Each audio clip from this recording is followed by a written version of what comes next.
በዚህቹ ትንሽ ስለ ሞቲቭ እየተነጋገርን ብንሄድ ጥሩ አይመስልም?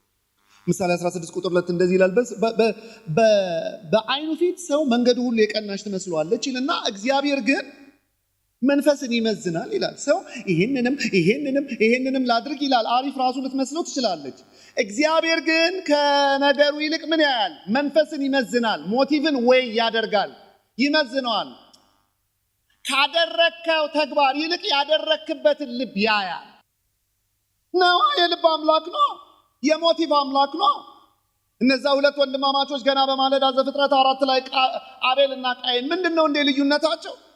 አቤል መስዋዕት ሰጠ፣ ቃየን ግን ዝም ብሎ መስዋዕት ሳያቀርብ ነው እንደ ልዩነቱ አይደለም።